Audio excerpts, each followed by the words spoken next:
Hello friends, இது வினிசாச்சு cooking channel. இன்றைக்கி நம்மளோட சேனலில் வீட்டில் இருக்க பொருட்களை வச்சு 10 நிமிஷத்தில் பஞ்சு போல் கோதுமை அப்பம் செய்யலாம். இது குட்டீஸ்லேருந்து பெரியவங்க வரைக்கும் எல்லாருக்குமே இந்த ரொம்ப விரும்பி சாப்பிடுவாங்க. நம்ம இந்த கோதுமை அப்பம் எப்படி செய்யலாம்னு சொல்லி பார்க்கலாம். கோதுமை அப்பம் செய்கிறதுக்கு ஃபஸ்ட்டு நம்ம வெள்ளைப்பாகு ரெடி பண்ணுவோம். வெள்ளைப்பாகு ரெடி பண்ணுறதுக்கு இன்றைக்கி 3/4 கப் அளவுக்கு வெல்லம் எடுத்திருக்கேன். பொடிச்ச வெல்லம் எடுத்திருக்கேன். இந்த பொடிச்ச வெல்லத்துக்கு கூட 1/2 கப் அளவுக்கு தண்ணி சேர்த்து, அந்த வெல்லம் நமக்கு பாகு எதுவும் தேவையில்லை, ஜஸ்ட் அது கரைஞ்சால் மட்டும் போதும். ஏன்னா அந்த வெல்லத்தில் தூசி அந்த மண்ணெல்லாம் இருக்கும், அதனால ஜஸ்ட் கரைஞ்சால் மட்டும் நமக்கு போதும். கரைஞ்ச வெல்லத்துக்கு கூட 2 ஏலக்காய் இடித்து சேர்த்துருக்கேன். ஏலக்காய் பொடி இருந்தாலும் அது வேணாலும் சேர்த்துக்கலாம். இப்போ வெல்லம் நல்லா கரைஞ்சதுக்கப்புறமா அதை ஆறட்டும். அந்த வெல்லத்தை நம்ம தனியாக வச்சுருவோம். அப்புறமா 2 பழுத்த வாழைப்பழம் எடுத்திருக்கேன். நீங்கள் பெரிய வாழைப்பழமாக இருந்தால் 1 எடுத்துக்கலாம். இது கொஞ்சம் சின்ன வாழைப்பழம் இருக்கறனால நான் 2 பழுத்த வாழைப்பழம் எடுத்திருக்கேன். அந்த வாழைப்பழத்தை மிக்ஸி ஜாரில் மாற்றி அதையும் நம்ம நல்லா அரைச்சி தனியாக எடுத்து வச்சுக்கலாம். இனி அப்பம் செய்ய ஆரம்பிக்கலாம். அப்பம் செய்கிறதுக்காக இன்றைக்கி 1 கப் அளவுக்கு கோதுமை மாவு எடுத்திருக்கேன். 2 ஸ்பூன் அளவுக்கு அரிசி மாவு. நாம் அரைச்சி வச்ச வாழைப்பழத்தையும் இதில் சேர்க்கலாம்.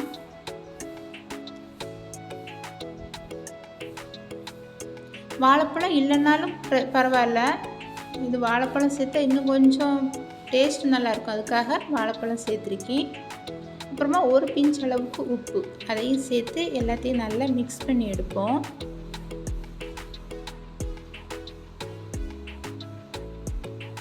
எல்லாம் நல்லா மிக்ஸ் ஆனதுக்கப்புறமா நம்ம கரைச்சி வச்சுருக்கிற வெள்ளைப்பாகை இதில் சேர்ப்போம். காய்ச்சி வச்சுருக்கிற வெள்ளத்தை நம்ம ஃபில்டர் பண்ணி தான் அதில் சேர்க்கணும். இனி எல்லாத்தையும் நல்லா மிக்ஸ் பண்ணணும்.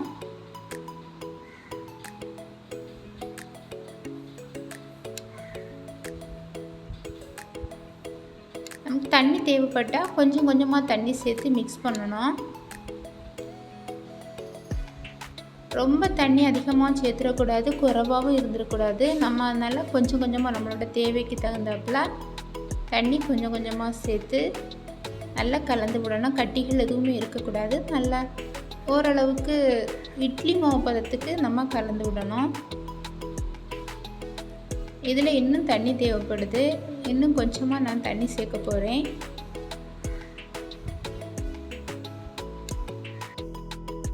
இந்த அளவுக்கு நம்ம கலந்து வச்சுட்டா போதும்.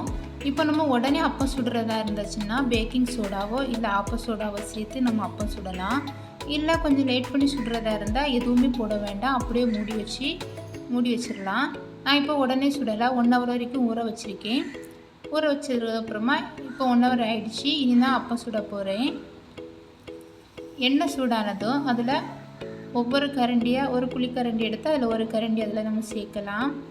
அது ஓரளவுக்கு வெந்ததுக்கப்புறமா அது மேலே தானாகவே எழும்பி வரும். அந்த டைமில் நம்ம அதை திருப்பி போட்டுட்டா போதும். இங்கே பாருங்கள், நல்லா அப்பம் நல்லா உப்பி வந்திருக்கு. இந்த மாதிரி ஒவ்வொரு அப்பமாக நம்ம சுட்டு எடுக்க வேண்டியதான். டீ போடுற நேரத்தில் டக்குன்னு செய்யக்கூடிய இது ஒரு இனிப்பான அப்பம். கோதுமை மாவு, வாழைப்பழம், வெல்லம் அவ்வளோந்தான் நம்ம சேர்த்துருக்கோம். இது ரொம்ப ஹெல்த்தியான ஸ்நாக்ஸ் தான். இது நீங்கள் குழந்தைங்களுக்கு மறக்காமல் செஞ்சு கொடுங்க. இப்போ ரொம்ப ரொம்ப சாஃப்டான கோதுமை அப்பம் ரெடி ஆகிடுச்சு. இதை செஞ்சு பார்த்து மறக்காமல் எப்படி இருந்துச்சுன்னு கமெண்ட் பண்ணுங்கள். இந்த வீடியோ உங்களுக்கு பிடிச்சிருந்தனா லைக் பண்ணுங்கள். அப்படியே நம்மளோட சேனலை சப்ஸ்கிரைப் பண்ணுங்கள். தேங்க்யூ.